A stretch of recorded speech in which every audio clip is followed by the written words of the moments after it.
Hey everyone, thank you so much for joining me today. I feel like May always is like the beginning of summer for me. I don't know what it is, but I feel like May starts and summer starts. So I'm super excited to do this summer YA romance. For me, summer and YA romances kind of go hand in hand. I'm really excited to be joined by some fabulous authors, which I've loved these books so deeply, and they just made me feel so emotional. Um, just a quick bio about me. I'm Lily, and I'm a book reviewer kind of on the internet as Utopia State of Mind. And that's all I'm going to say about me. And second of all, I want to say that at these panels, um, we don't tolerate any harassment of any kind. And so our goal is to create like a safe space for conversation, to chat about books, writing, bubble tea, like anything really, basically. So know that if we find you engaging in any harassment or hate speech, you will be removed and or blocked from this chat. All right, so I'm going to let the authors talk about their books and do like a brief bio, and then we'll just hop into the questions.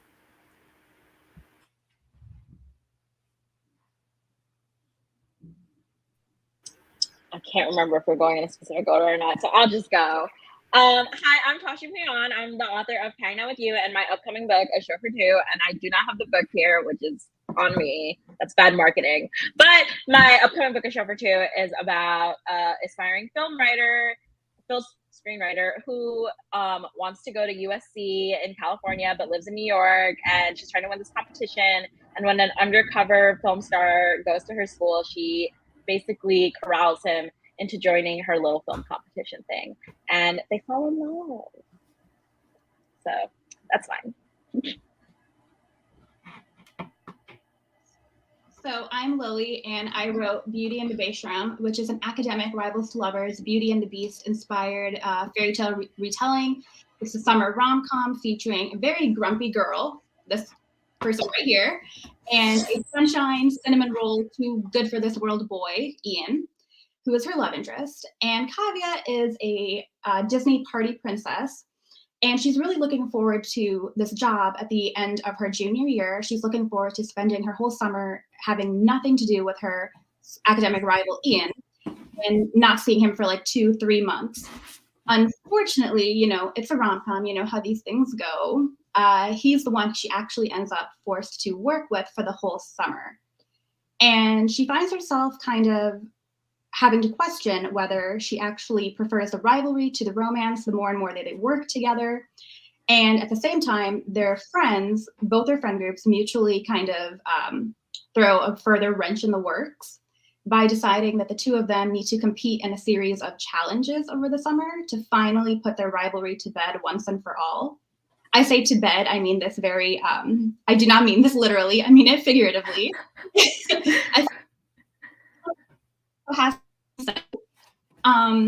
And their friends come up with these challenges where once and for all, who is number one. Kavya is completely 100% convinced it has to be her who comes out the winner, but it might not be. As the competition heats up, so does their chemistry, their romance, and she has to decide which one she really wants to come out on top, rivalry or romance. And that's the cover again. I'm trying to be good about my marketing. I am Julie Abe. Most readers know me for my middle grade books, but this year is the debut of my young adult, The Charm List. So I am very excited. The Charm List is about 16-year-old Ellie. She has a wish list of 13 hopefully lucky items that she wants to go on like a road trip with her best friend. It's actually got a bit of magic in it, because everything I've seen to write has magic. And so when things go wrong, she ends up being stuck on the road trip with, instead of her best friend, her ex-best friend from childhood, who may become something more. So there's magical boba, there's magical cupcakes, lots of magical food, and romance. Guess I have to reach and grab this. Hi, I am Julian Winters, young adult author of Running with Lions, Hobby Remy Cameron, Summer of Everything. And my most recent book is Right Where I Left You. Right Where I Left You is a contemporary romance about Isaac, who is a comic book geek and has like this bucket list that he wants to do for the summer with his best friend Diego before they go their separate ways. And Isaac is determined to make sure they go to their first teen pride together, as well as go to this big comic book convention. And on the day Isaac has to buy the tickets, he forgets because he runs into his old crush. And now Isaac goes into the summer thinking that he can pursue his crush, as well as try to make things work with his best friend. But things, of course, hit the fan, and things go sour with his best friend. And Isaac can't seem to figure out why. But while he's chasing this wonderful love story that he wants for himself, he starts to realize that sometimes the things that we want and need have been in front of our face the whole time. I love that. I wonder why, like, things are not working. Such a mystery. We'll all have to read the book to find out. I'm Kat Cho, author of Once Upon a K-Prom. My first duology was a contemporary paranormal romance, but this is just straight up rom-com inspired by my lifelong love of K-pop. And it's about Elena Sue, who's a Korean American girl who used to be best friends with Robbie Choi before he moved to Korea and eventually became part of the biggest K-pop group in the world. Before he moved, he promised to come back and take her to prom when they were both in high school. But of course, Elena's like, that's never going to happen. He's a K-pop star now. Plus, she's like kind of not into prom anymore. So she's super shocked when he shows up at her door about a month before prom and is like, hey, I'm here to keep my promise, except for there's paparazzi and fans and netizens all over the place. That makes it a little bit difficult for her to just like go to a normal prom with her childhood best friend turned lover, maybe? We'll have to read to find out. Yes, I love these books so much. They're just like put me in the like happy rom-com mood. So let's just chat about the books. I want to start off because I felt like the banter and the character dynamics in all of these books are just like A+ work.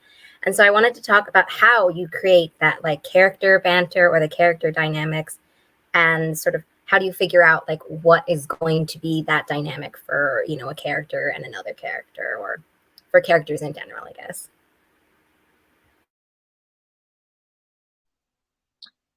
For me, I feel like it usually starts with the main character because I have to kind of know like what her vibe is and like what she would best respond to. And so, for example, in like a show for two, my main character is kind of a little bit abrasive, I guess, if you will. Like she kind of likes to run her mouth. So I figured she needs a love interest that's also willing to like meet her at the same level and like is willing to like bicker with her and stuff. So that's how they ended up being like the hate to love kind of dynamic. So I feel like for me it was like based around the main character first, but I definitely think like with every book I feel like I get better at identifying what would be like the best way to get this character to fall in love with this character. Like I feel like it's like an acquired skill for sure.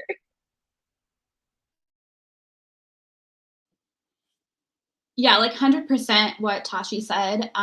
Like my main character, Kavya, is also like an abrasive girl. She is like rivals with this guy, Ian, who we kind of figured out pretty quickly that he's very into her, like both as a rival and as a potential love interest. And he knows it's very, very obvious to him that she is not going to fall for him if he was to woo her with, you know, being nice, basically. Like she's not going to fall for him being nice to her. Like when he tries, she's thinking, what kind of game is he playing with me? Like, what are the rules? Like, do I have to be nice back? So whenever he's nice to her, she tries to like out nice him in return because she thinks it's a game. And he realizes pretty quick he's not going to get anywhere doing that. And so, like Tashi said, like to figure out what the banter, the back and forth is going to be, I really have to know who my main character is. And Kavya responds to banter, hostility, what I like to call cute combativeness, basically.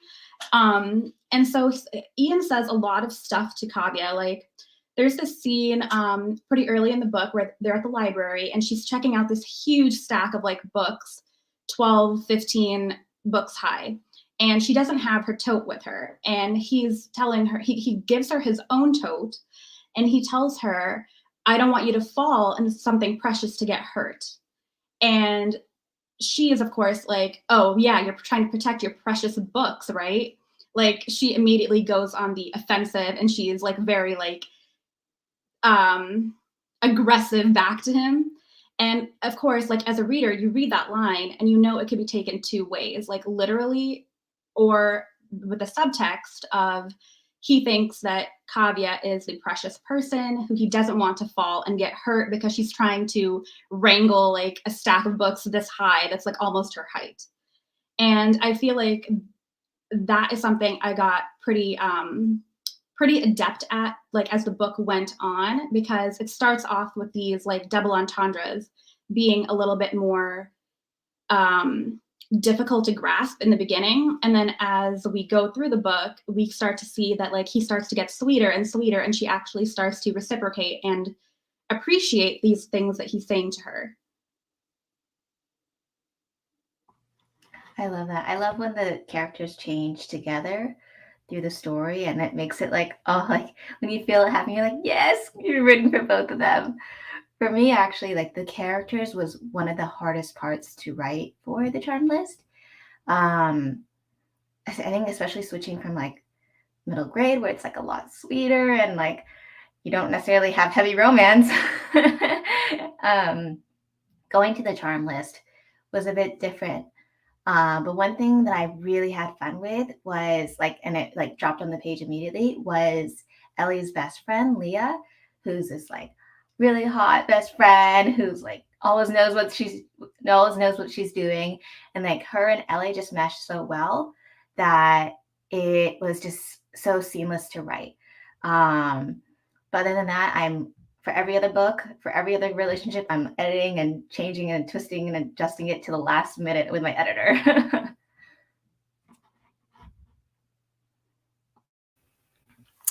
For me, it's interesting because usually banter is easy for me, and for this book, it was not. It was rather tragic.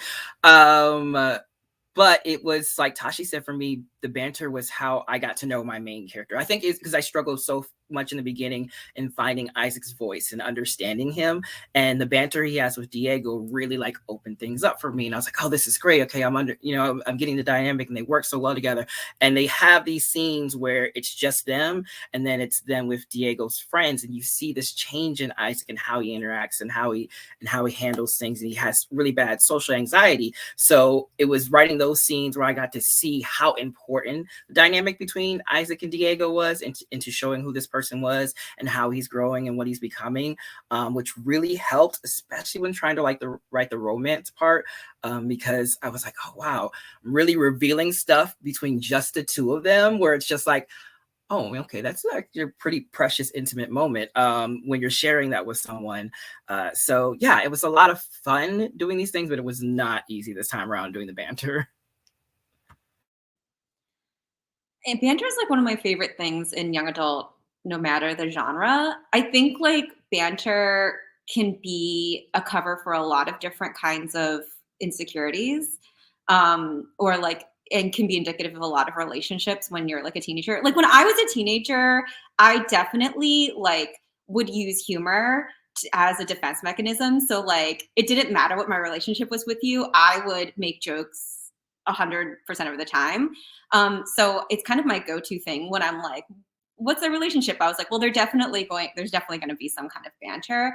I also think like when you like someone and you're trying to like pretend like you don't like someone, there's like just so much roundabout speak that happens that just so easily turns into banter. So I think it's really fun to play with that kind of dialogue and language, and kind of see how a person's relationship is with another person, depending on the types of jokes that they feel free to make with each other.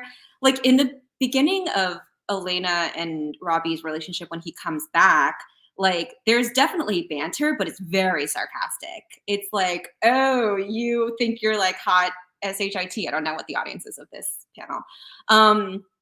And then it slowly turns into more like relaxed joking around, but it's definitely very defensive in the very beginning. And so I kind of use banter and the shift of it, how it evolves to show the evolution of the relationship itself. Also, like, I cannot for the life of me be serious. So it just naturally comes out of me. Like, I can't. Like, Julian is laughing because he knows, like, I legitimately talked to him. Like, the first time we ever met, I think I talked to him about, like, taking a coffee power nap. Yes.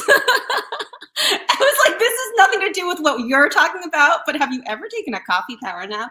Like, just because when I meet new people, I have to test how much they can deal with the weirdness that lives inside of my brain. So that just comes out in my characters too. I really love how you said this is how you were as a teenager, as if this is not how you still are, Kat.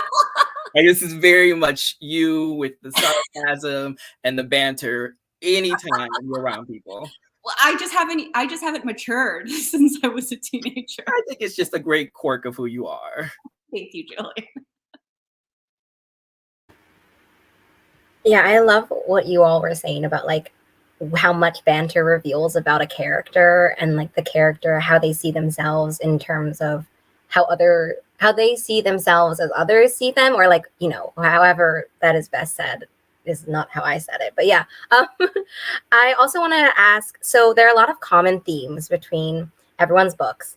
So for example, I know that in the synopses section, we talked about rivals / nemesis. I'm not exactly sure what the difference between those are, but rivals to romance or rivals to lovers.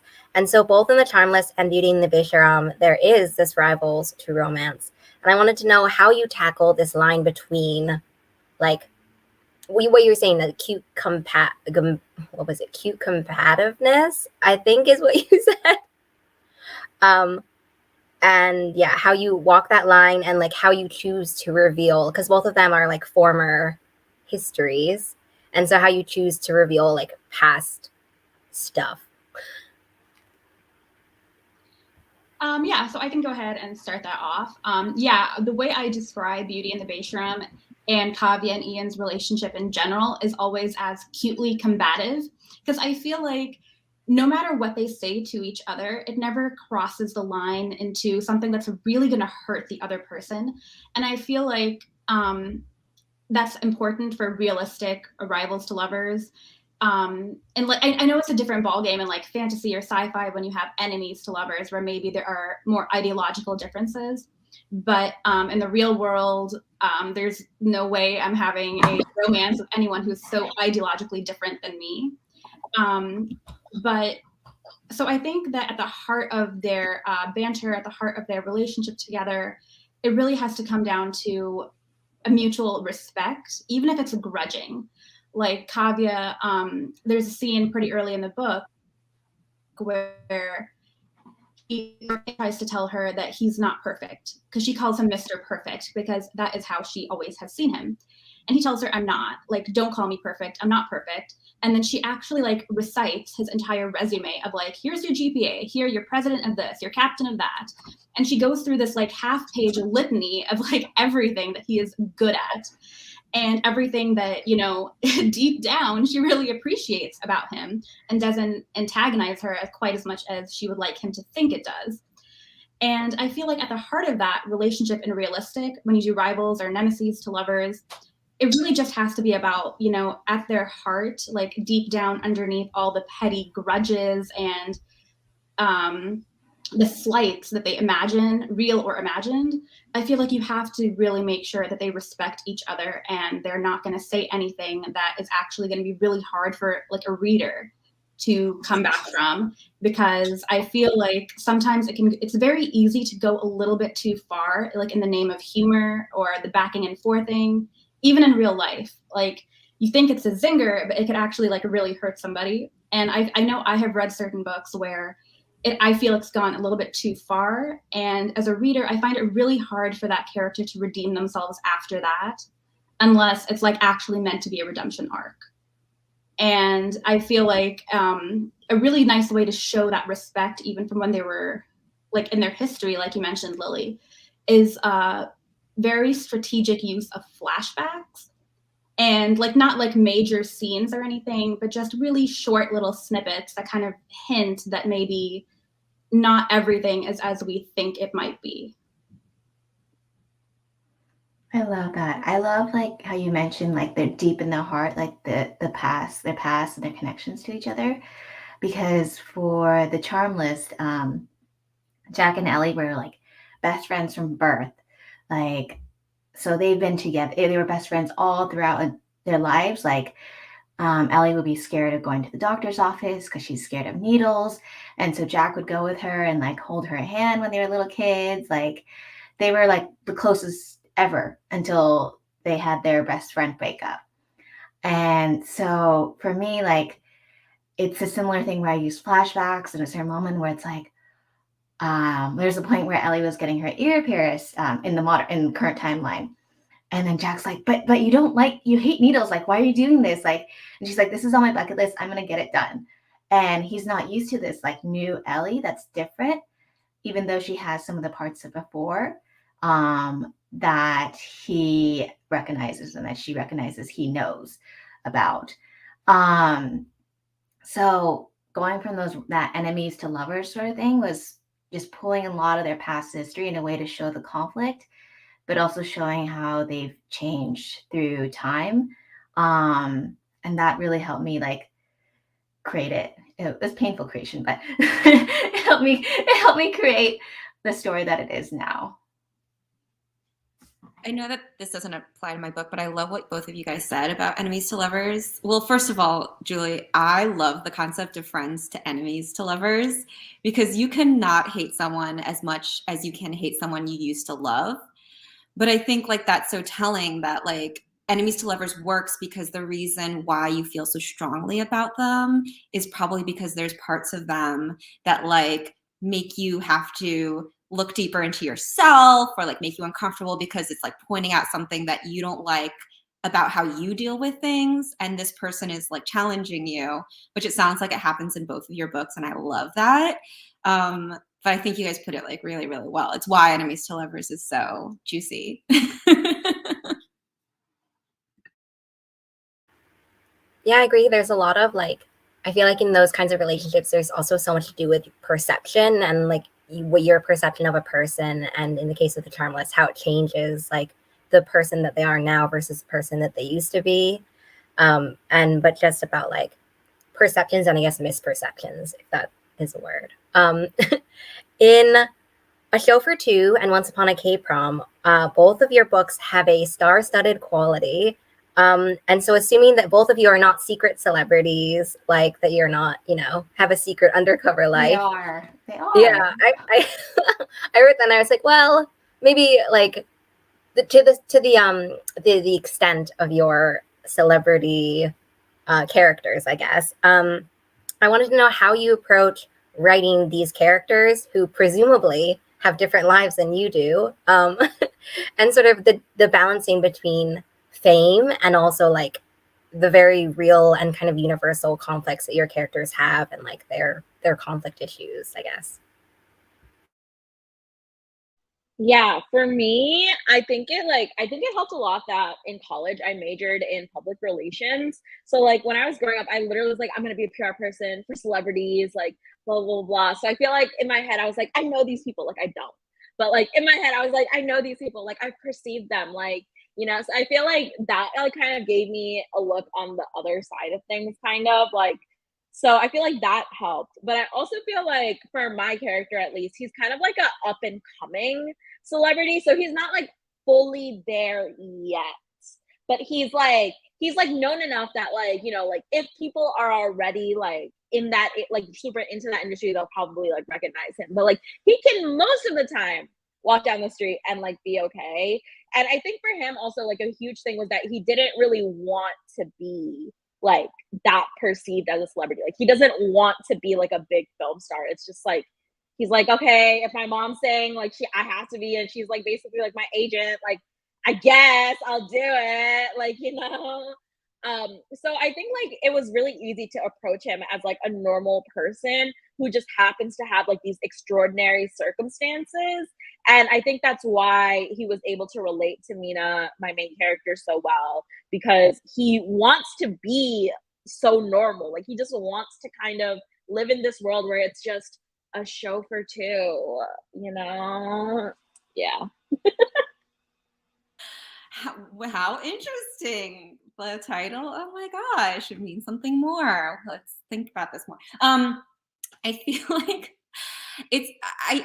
I'm not as big of a star as Robbie for sure. Like he's like BTS level of celebrity, and I feel like, you know, literally almost no one knows how that feels except for like BTS and Beyonce.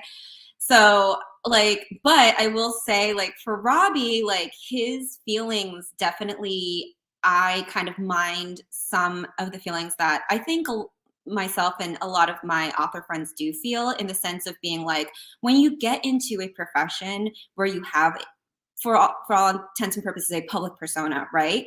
And people have certain expectations of you and certain expectations of the art that you will create.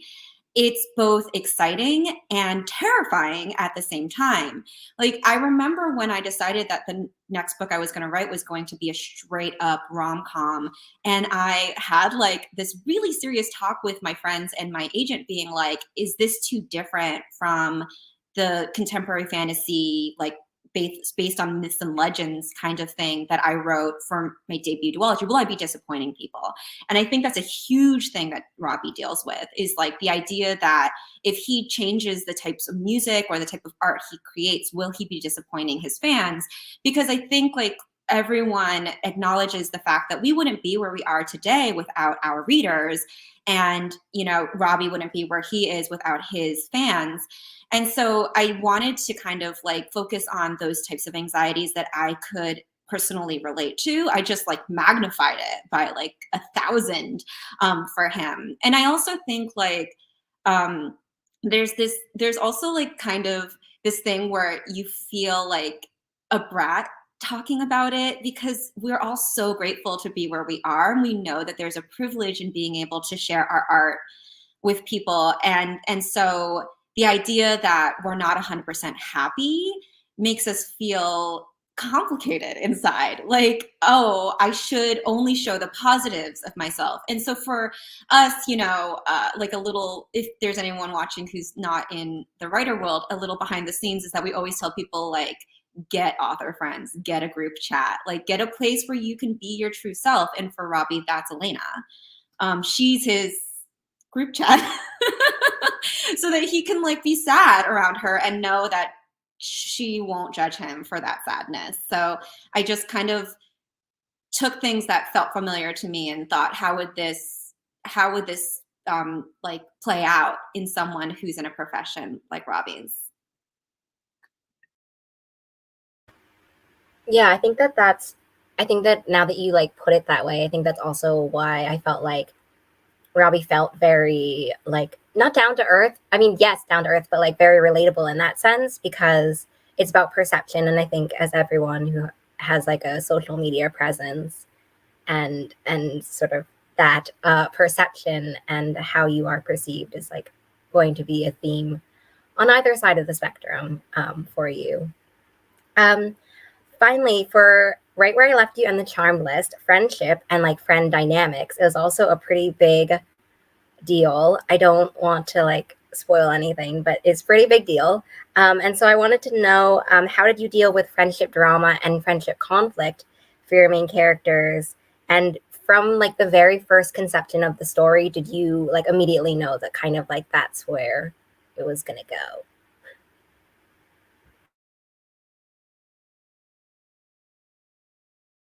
You can go first. Wait, Julie, are you signaling me? Yes. This way. Oh, There we go. good job. I got it. So for Right Where I Left You, yes. I think this has become like a Julia Winters trademark, not on purpose, totally by accident. Like friend groups play such a big part in all of my books and all my storytelling, probably because like for me, friend groups made a really big deal growing up, as a Black person living in the South, as a queer person. Having those safe spaces made such a big deal for me, that they're in the book. But this time it's not the usual approach. Usually I approach like having the friend group as this is the place like my main character leans really hard into for everything, till like spills it all out, like word vomits their whole life story. And for Right Where I Left You, it's not like that, because Isaac is not very receptive to Diego's group of gamer friends. He's like, no, I don't want this. I'm good with just me and you and our friendship.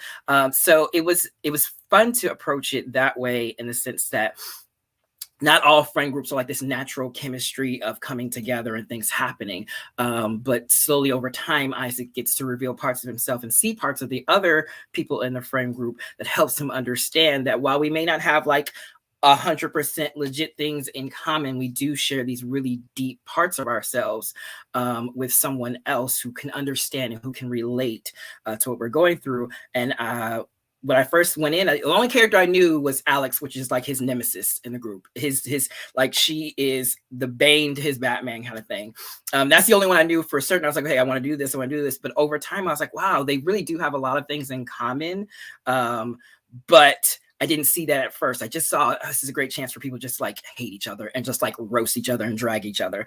So yeah, I like a lot of it through the writing process kind of showed me the different dynamics to friend groups and how important they can be, even when you're not receptive in the beginning. I love that. For me, it took a while to figure out how Ellie and her best friend Leah were going to deal with their drama and conflict. So one major conflict is that Ellie, the main character, knows about magic, and if you know about magic, you're not supposed to share it with anybody else.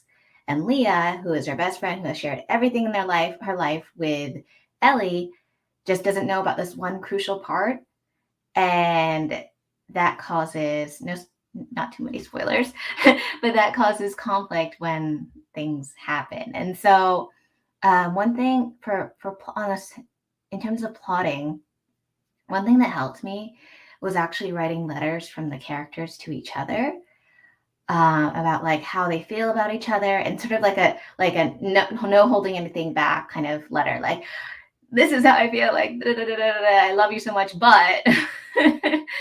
And so that kind of helped me figure out like, okay, this is what they're thinking, and this is what I need to get on page. Like, this is the raw emotion that I need to put on a page.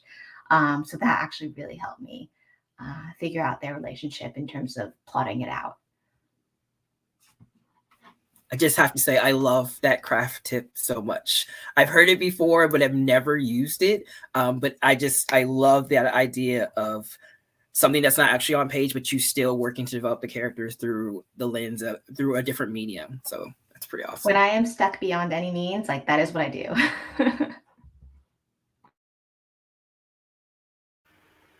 Yeah, that was also something that I really loved in Right Where I Left You, because it is a different thing to like have difficulty making new friends. And I do think that like as you grow up as well, I think that it becomes like a little bit different and also kind of like a little bit more nebulous how you create those. And so I felt like really affirmed when I read that. And I was like, ooh, this is too real right now.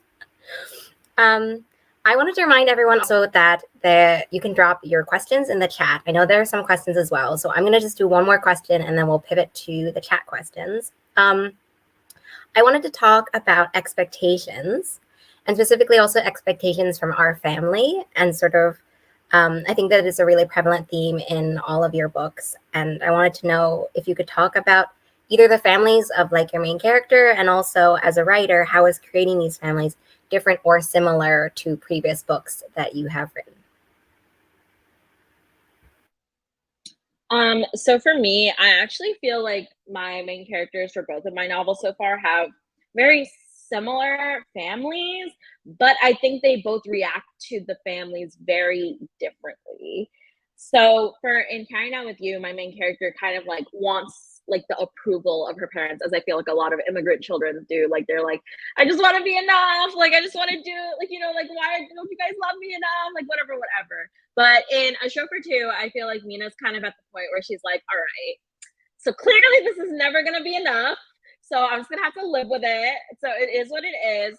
But I feel like that, like, she still is aware of like the expectations that are placed on her and is actively trying to like neither meet them or chafe against them too much, because she's kind of like trying to like have no conflict with them if she can. Like she wants to avoid being in the same room as them.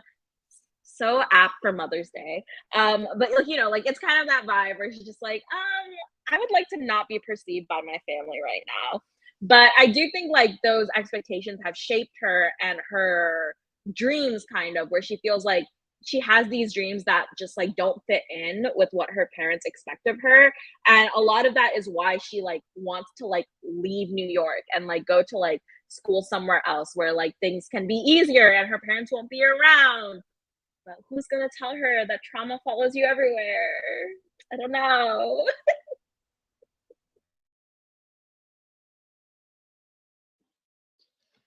So in Beauty and the Beishram, Kavya actually is not hindered in any way by her parents. They 100% fully support her. And that was a very conscious choice that I wanted to do when I wrote this book. Because I remember like when I was writing this book, Crazy Rich Asians had just come out. And there was that very iconic scene where the main character's future mother-in-law tells her, "You are never going to be enough." And I know that this is something that kind of exploded all over social media, where a lot of people, especially like Asian immigrants, really related to that because they feel in their community, in their home, that they are never going to be enough to measure up to whatever expectations their parents have of them. And I felt really bad, like reading a lot of these threads and these very heartfelt messages from people, because that's not something I ever felt. And that is why in Beauty and the Beishram, I really wanted to show that like while there are so many people and so many important stories where the parents are either, you know, oppressive or where they are an obstacle to the main character in whatever it is that they're trying to pursue through the course of the story, that in Beauty and the Beishram, Kavya's parents fully support her in every way. Her parents are in love with each other. Like we see a lot of cute little home family scenes where her parents are like flirting with each other or kissing or reminiscing about old times. And I feel like that's something we don't often see from parents in like immigrant fiction a lot of times. It's a lot of more complicated feelings, and it's not always joyful and, you know, happy and carefree. And that's something I really wanted to show here. There are other characters in the book, like Kavya's friend Val, whose parents are also immigrants. They own the local Indian store, and they expect their daughter to be a doctor. They expect her to make good grades. She's not allowed to have a boyfriend. She's not allowed to wear certain things or go certain places where her friends are. And it causes a lot of conflict in the book, like the disparity between the freedoms that some people enjoy and like other people in their friend group like don't have that same luxury. So I did want to show a balance that, you know, while there are like people like this way, there's also a lot of people the other way as well. For me, like family is something that is a theme that runs throughout my books. For the way that I write family is like the good parts are me trying to manifest like family energy of what I would want to do for my family. So the supportive parts, like the you screwed up, but I still love you. That's me being like, this is how it would be for you to my family. So that's kind of how I went through that mentality, because I want to show a supportive family. Well, not all my books have supportive families, but in this where there is supportive families, like I want to show like my heart and my love and wishes for those that are in my family, and let them know like this is how I want to take care of you, sort of thing. And happy Mother's Day to all the mothers. I love that, Julie, because I'm similar in the sense that all my books have some kind of recurring theme of like family. Um, but this time I really wanted to write about the complexity of family and how you can still love and appreciate your family, but have so many complex feelings about what's occurred throughout your life with them. And Isaac and Diego are kind of facing this thing where they look at each other's family and they say, oh, you have like this great situation going on, and mine is not so great. So for like Isaac, his family he looks at as broken because his parents are divorced. His father did like this unforgivable thing in his eyes, but the expectation on him is for him to forgive his father and to, you know, he doesn't even call him by, he doesn't call him dad, he calls him by like his actual birth name kind of thing. The expectation on Isaac is Not the government name, Julian. the government name. He calls him Carlos. He goes by the government. Yeah. But I mean, like the expectation is like, okay, you have to forgive him because that's what's expected in family. And he has very complex feelings about that, about, you know, well, why should I have to forgive someone who broke me in a way? And so he's dealing with that. And on Diego's side, the expectation from his parents is he's taking a gap year because he wants to chase his dream of being a video game creator. And he has his own idea of how he's going to go about this. And his parents are like, well, no, you have to go to college. This is the path we have to take as Black and brown people. This is how we succeed in America, kind of thing. And he's like, well, no, this is the path I want to go on. And so there's this tug of war between them. And while Isaac looks at his family, it's like, oh, but your parents are happy and together and loving and you know whatnot. Diego's like, well, it's not as perfect as you think. And Diego looks at Isaac like, well, your parents accept you as who you are and whatever you do, kind of thing. And Isaac's like, but we're broken. So I just wanted to like really explore how family can be complex and how we can have these complex feelings towards family, but it doesn't lessen, you know, like our love for them or appreciate who they are. It's just we're at different phases with it. That's so beautiful. Just want to say that. I think, you know, and I've talked, I forget where I've talked about this probably a lot because I think about it all the time, but when you're a person of color, family is so integral to our identities and to like who we see ourselves as and like what has shaped us because like our culture or like, you know, our parents or whoever immigrated here and created this safe space within our house that maybe we didn't have outside of the home. Like for me, like my Koreanness wasn't something that I could really explore outside the home. I grew up in Central Florida. So my house was like the safest place for me to be Korean. And so it was kind of a safe haven for me. And my family was a safe space for me. And so that they like literally represent an entire part of my identity to me. So definitely all of my books have a lot of family themes in it.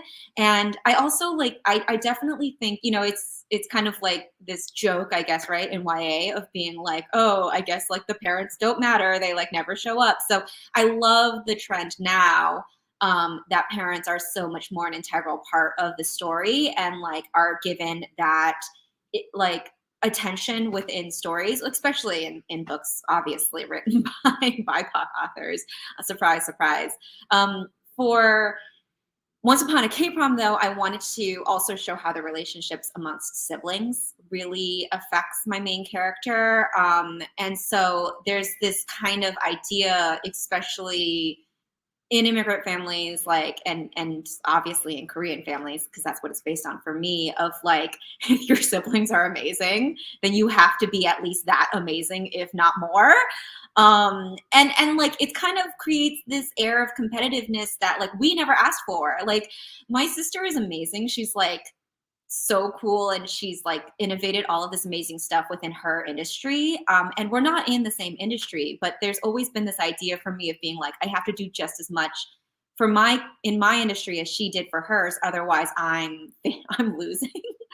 But like never ever in my life has my sister ever been like, what are you doing for your like for your community? She's never ever done that to me. But I think that there is this kind of idea of comparison that unintentionally oftentimes does crop up.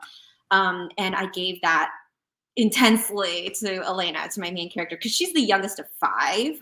So, and so she has 3 amazing older sisters. Like one's a doctor, like one like is this like engineer, like they're so cool. And then her twin is the only boy in the family. And like people from the Asian communities know how important boys are because we're still patriarchal societies.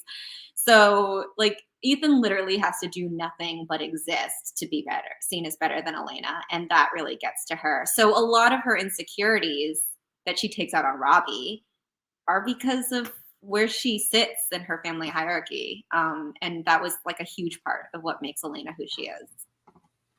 I have to do a quick shout out and say that Kat does a ton for the community, the writing community. So you are doing a lot. And thank you from all of us. Send this to her sister, please. Yeah. No, my sister acknowledges me. She's great. Yeah, I love how as I listen to everyone speak, like I think about so many other questions that I have. Like I think siblings is also like a huge theme as well in a lot of your books. And like I don't know. I have many other questions in my mind, but I'm gonna pivot to audience questions. And so also if you have any questions that you haven't put in the chat yet, please do so. We have some from earlier. And so someone wants to know, what are your current favorite books? The Charmed Lists, Right Where I Left You, Beauty and the Beast Show for Two. I mean, obviously. Okay, so also I will say my favorite middle grade right now is Witchlings by Claribel A. Ortega. Obsessed with that. Really, really bothering Claribel to send me the second book ahead of time. So Claribel, if you're watching, hi. I'm in the middle of I Kiss Shara Wheeler, which I feel like that book doesn't need me to give it a shout out, but it's just really good. And I'm kind of like in the middle of my obsession with it. So it's just, I got to talk about that one. And then No Family Book, or The No Family, which just came out, which is literally, we're talking about family drama. That is K-drama, family drama all day, every day. Just, yeah, that's good.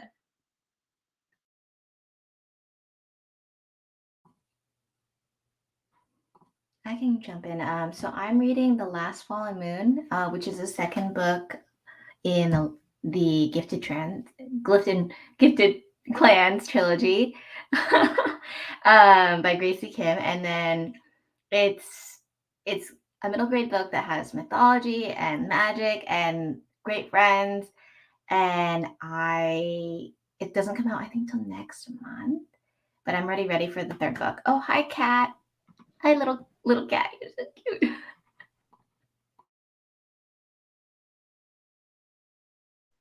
I'm currently reading Follow Lady Fortune by Miss Chloe Gong, and I have been reading it for like 3 months because I'm a flop, but it's so good.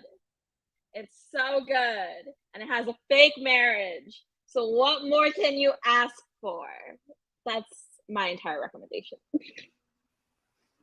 I could ask Chloe why I don't have a copy, but we won't. I think Chloe would give you one if we you won't asked go there. her. I love you, Chloe. It's fine. Let me think. Gosh, this is such a hard question for me to answer sometimes because I feel like I'm always picking up something and then putting something down. Like it's whatever mood I'm in. So if like I'm in a fluffy mood, I'm over here with this one. If I just want to be like swooped off my feet with magic, it's over here. But the last book I cannot get out of my head is called Kings of Beemore by R. Eric Thomas. It comes out at the end of this month. It is Ferris Bueller's Day Off meets I don't even know what else to compare it to. It's so funny. It's so unbelievable. It is such a beautiful portrait of queer Black friendship and what that means. It is so deep into the friendship and how powerful and impactful that can be between people. So I love that so much. Yeah, so please, y'all go get that book. It's going to be so great.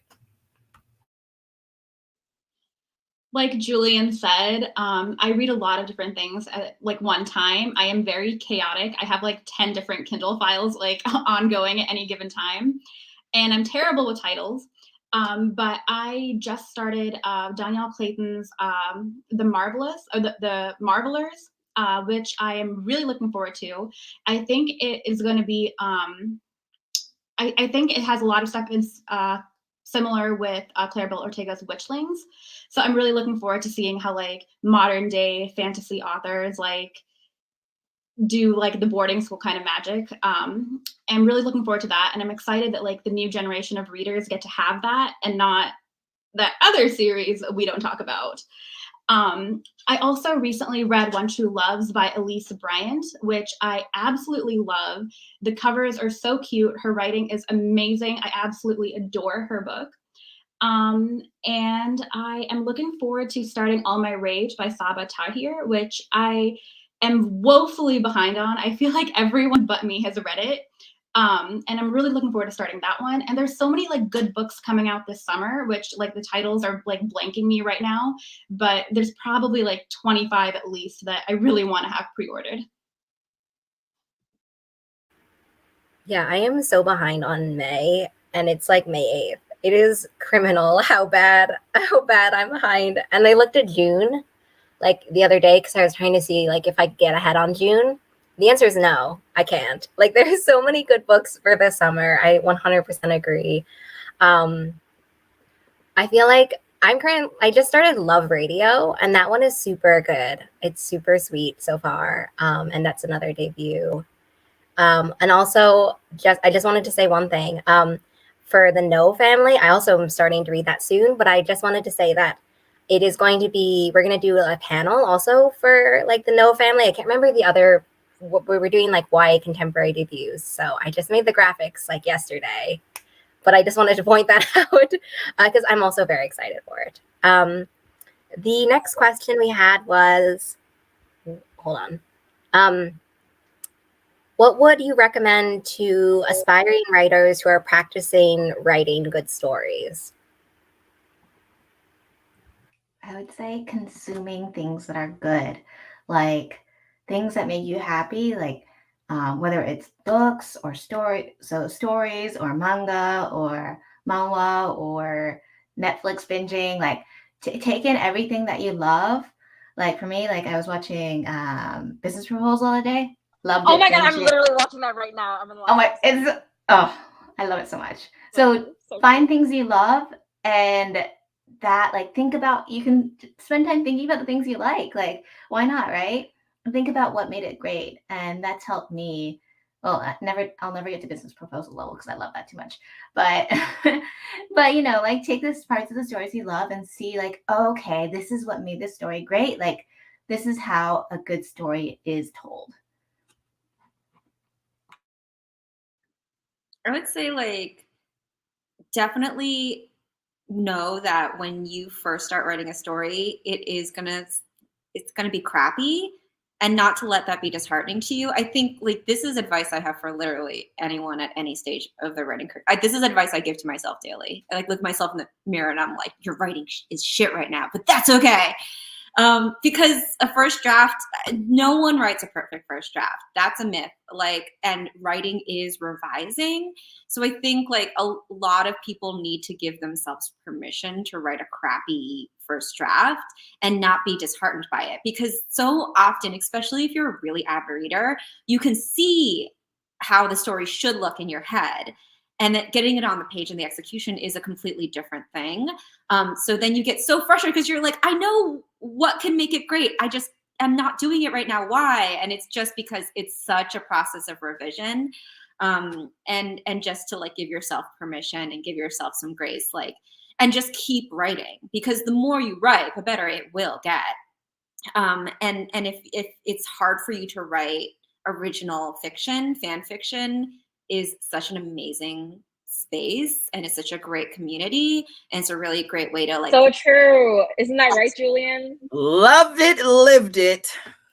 Yeah, so many people I know, myself included, got started with fan fiction, and it is such a great community too. So I always tell people, like, if you're having trouble figuring out where to start, try fan fiction.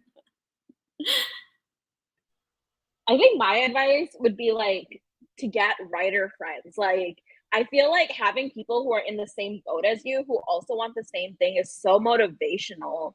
in that regard. Because I also feel like for example, like writing sprints. Like I feel like those helped me so much when I was first getting into writing, because I was like, oh my god, well, like if they're also writing, like I don't want to be the flop that's only written like 100 words in the last 30 minutes, like, you know.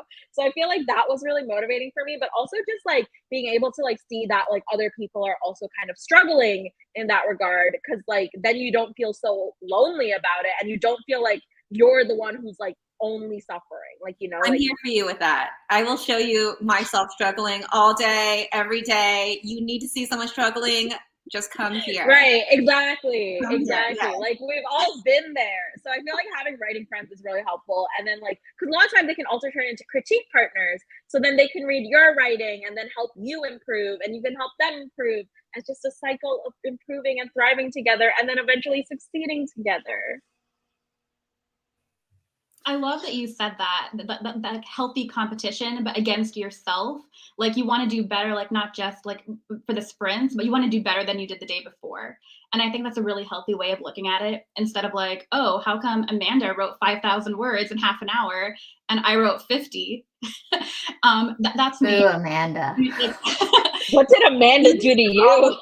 I don't think I even know Amanda. I don't think I do. You're trying to throw the scent off, but we heard it and we saw it. Like, I don't even know an Amanda. I'm sorry. Like, no. Yeah. So like my advice would also be to like Kat mentioned with like the first draft, to give yourself permission and embrace the suck, because it probably is gonna suck like in the beginning. Because when I draft, like I don't always have a really strong like outline about this is what's going to happen in the first scene and the second and the third. Like a lot of times it's a discovery draft for me, where I try to tell myself the story along the way.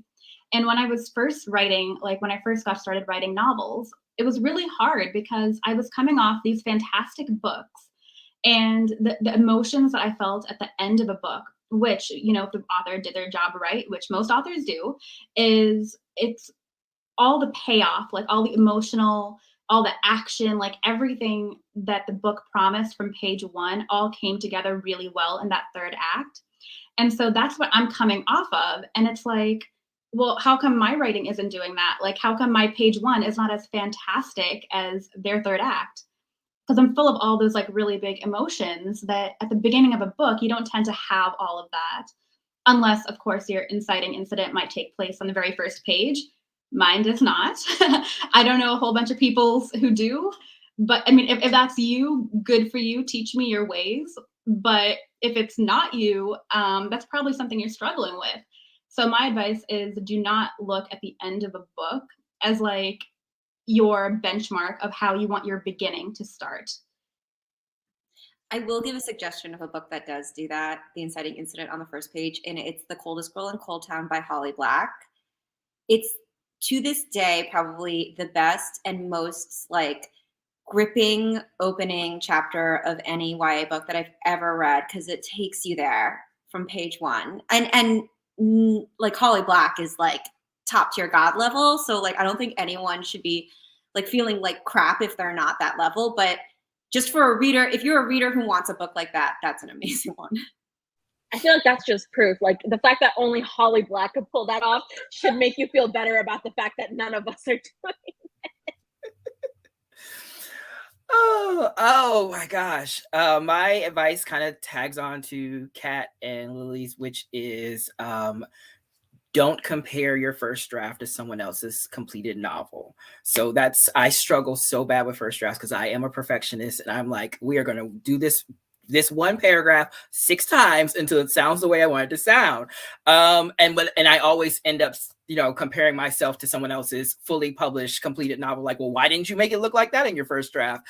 So don't, like, comparison is not the way to go while trying to draft. You just have to get the story out of your head and on page. And the other little bit of advice I'll give is, because it happens to me a lot, I'm pretty sure it happens to other writers, is at some point during the writing process, you are going to get stuck. You are going to fall out of love. You are going to want to burn everything down. And So what I do is I create playlists and I create Pinterest boards to remind myself why I fell in love with the story in the beginning. So in those moments where I have the lighter fluid and the match ready to go, I'm like, wait, let's pause. Let's like click on this Pinterest app real quick and see why you wanted to write this story in the first place. Do that, especially because I don't know how to work a fire extinguisher. So it would not be good for me to burn everything down.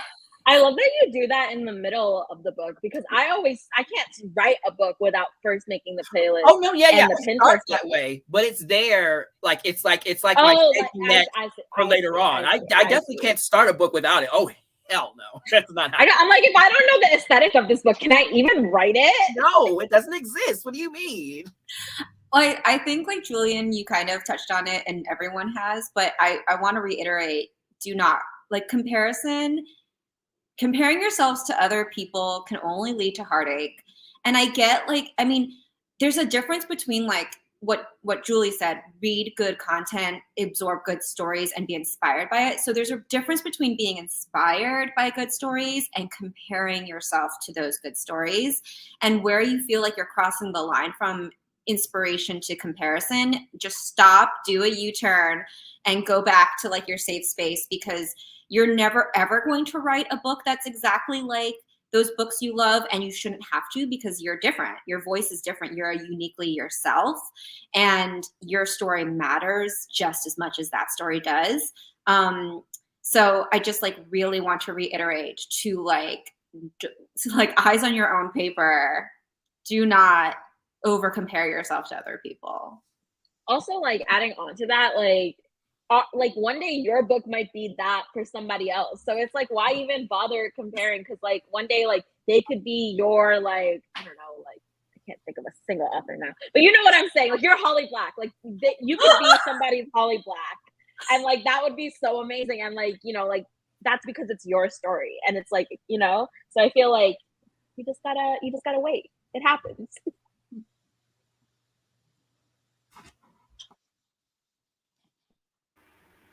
Okay, and then one final question, because I think this is super fascinating, is from the audience as well. And it's, what is one thing or the one thing you must have or do before you start writing?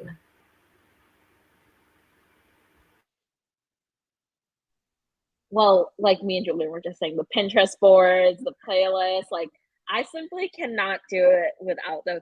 But I feel like a lot of people don't like writing query letters and stuff like that. But I also like, I always have to write a query letter for my book before I start writing it. Cause I'm like, I don't know if I'll know the stakes if I haven't explicitly written them out and know like where I'm trying to go. So for me, I like to actually write the query letter, even though I'm obviously not querying.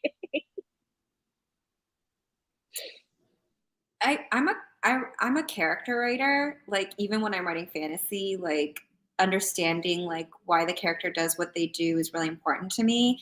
But more than just like generally understanding the motivation, I want to understand like what's the most important relationship to them, which I guess is applicable to this panel right now.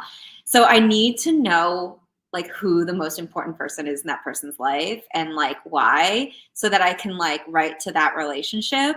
And it also like really invigorates me, because in a lot of my books, the reason that relationship is the most important is because it's the most like angsty.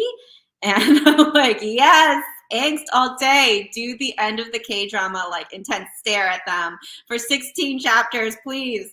And so as soon as I figure out what that is, then I can probably start writing. So for me, I always have to know what is going to keep me invested in the book.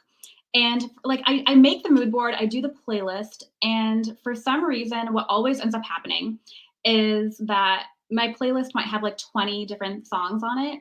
And then I tend to like hyperfixate only on one, and I listen to it over and over and over and over. And so in the end, I feel like I spend way too much time in curating my playlist than I actually do in listening to like 99% of the songs on it.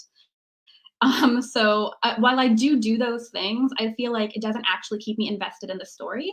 So what I do is I have like a list, and this is something that Suze Denard talks about called Magic Cookies, where she has like this list of everything that she loves about the book.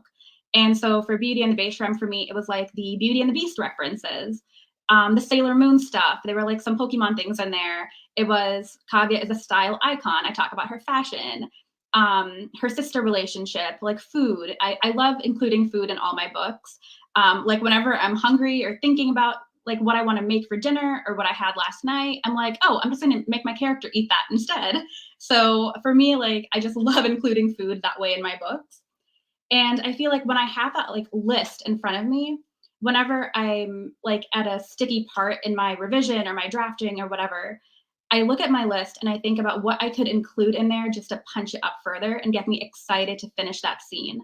So I have these like wonderful magic cookies, and I think, hey, I'm gonna add in, you know, some of Beauty and the Beast references, or hey, they haven't been mean to each other in a while. Let's have a little bit of meanness as a treat.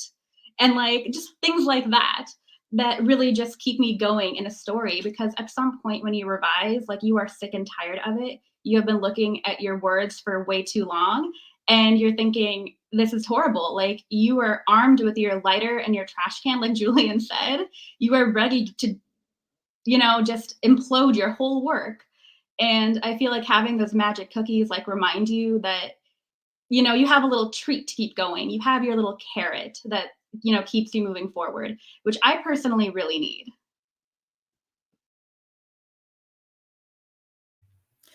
I am very much like that, like super 100%. So before I start any book, I have to have the scene. I'm a linear writer. Like I have to go from chapter 1 to chapter 24. There's no skipping ahead for me.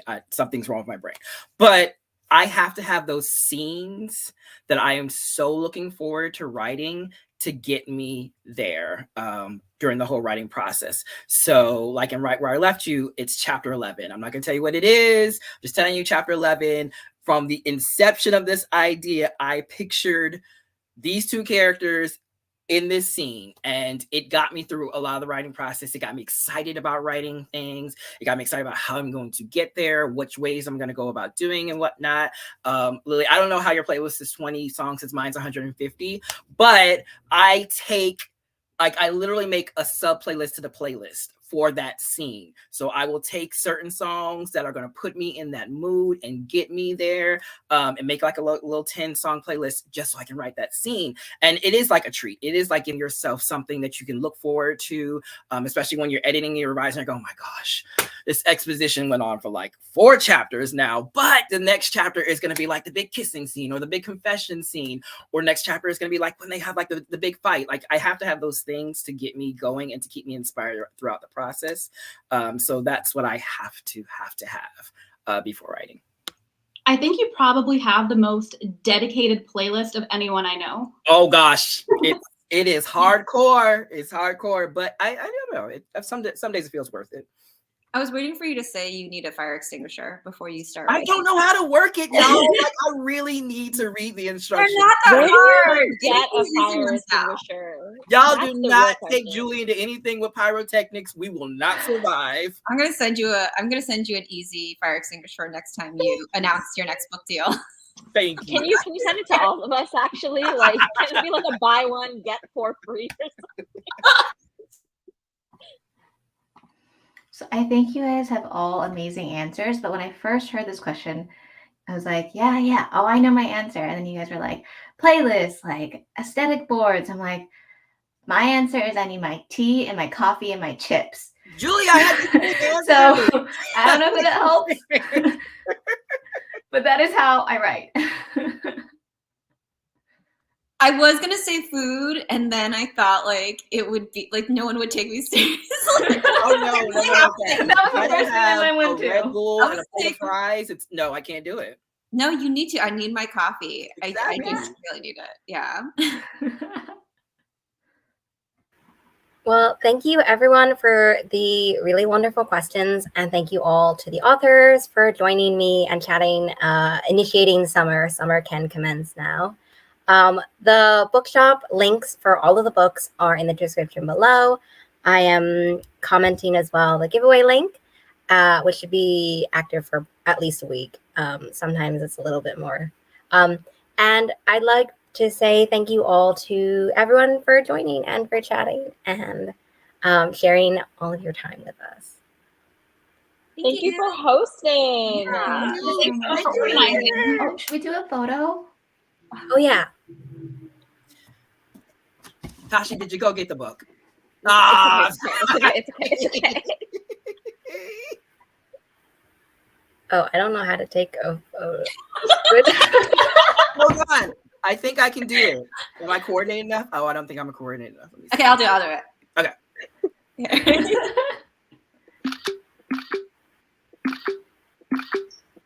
All right, I took like 16. Okay, yeah, I As you just should. am I supposed to take the photo? I don't even know how to take a photo. I'm not. I would have to. Really good. I would have to give my Korean card back if I couldn't take a selfie in any medium.